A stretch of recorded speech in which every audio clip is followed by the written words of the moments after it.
പിന്നെ വേറെ രണ്ടെണ്ണത്തിൽ മൂന്നെണ്ണത്തിൽ നമുക്ക് ഒരുമാതിരി ഒരു വേറൊരു പാർട്ടിയോടൊപ്പം ബീഹാറിൽ ചെയ്ത പോലെ നമുക്കൊരു റൂളുണ്ട്. അപ്പോൾ അതൊക്കെ നോക്കുമ്പോൾ നമ്മൾ എന്താണ് ശരിക്കും ചെയ്തത്, എന്താ തെറ്റ് ചെയ്തതെന്ന് മനസ്സിലാക്കാതെ നമ്മൾ മുന്നോട്ട് പോകുന്നത് ശരിയല്ല. അല്ലെങ്കിൽ 5 ഇലക്ഷൻ നമുക്ക് ബുദ്ധിമുട്ടുണ്ടാവും.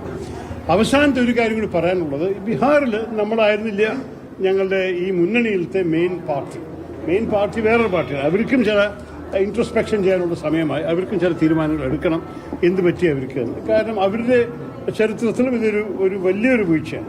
ഇത്ര മോശമായിട്ട് അവരുടെ പാർട്ടി മുമ്പ് ചെയ്തിട്ടില്ല. ഇതെല്ലാം നോക്കിയിട്ട് അവസാനത്തിൽ ചില തീരുമാനങ്ങൾ എടുക്കേണ്ടി വരും. പക്ഷേ അതിന് സമയം ഇന്നലെ ആയിട്ടുള്ള റിസൾട്ട് ഇനി വരട്ടെ. പാർട്ടി ഇതിനൊക്കെ പഠിച്ച് മനസ്സിലാക്കട്ടെ. ഇതില് ഇപ്പോൾ SIR അതുപോലെ തന്നെ വോട്ട് ചോരി എന്നുള്ള ആരോപണമൊക്കെയാണ് ബീഹാറിൽ വലിയൊരു പ്രധാനപ്പെട്ട പ്രചാരണ വിഷയമായി കോൺഗ്രസും ഇന്ത്യ മുന്നണിയും ഉയർത്തിക്കാട്ടി. രാഹുൽ ഗാന്ധി ഒരു പ്രത്യേക യാത്രയൊക്കെ അവിടെ നടത്തിയിരുന്നു. ഇതായിരുന്നു യഥാർത്ഥത്തിൽ വേണ്ടിയിരുന്നത്. അതിലൊരു പിഴവുണ്ടാകും. SIR ഈ സമയത്ത് ഞാൻ അതിനെക്കുറിച്ച് ഒരു കോമെന്റ് ചെയ്യുന്നത് ശരിയല്ല എന്നാണ് എൻ്റെ അഭിപ്രായം.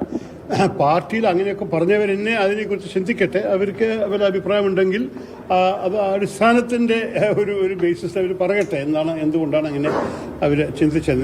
ഞാൻ പറഞ്ഞു, ഇതിൽ ഞാൻ വലിയ ഇൻവോൾവ് ആയിട്ടില്ല. നിങ്ങൾ എന്നെ ഇതിനെക്കുറിച്ച് പഠിക്കണതിൽ വലിയ അർത്ഥമില്ല. കാരണം എൻ്റെ ശ്രദ്ധയിൽ ഈ കാര്യത്തിൽ പിന്നെ കുറച്ച് ദൂരത്തിനെ വന്നിട്ടുണ്ട്.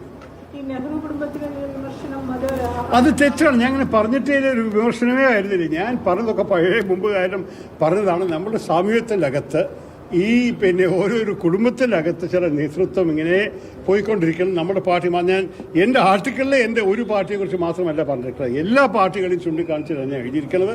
പല ഉദാഹരണങ്ങൾ കൊടുത്തു എന്ന് മാത്രമേ ഉള്ളൂ. ഇത് മാത്രമല്ല, ഇത് മുമ്പ് പറഞ്ഞ കാര്യങ്ങളുമാണ്. നമ്മുടെ സാമൂഹ്യത്തിൻ്റെ എങ്ങനെയാണ് പിന്നെ നമ്മളുടെ സാമൂഹ്യം നടക്കുന്നത്.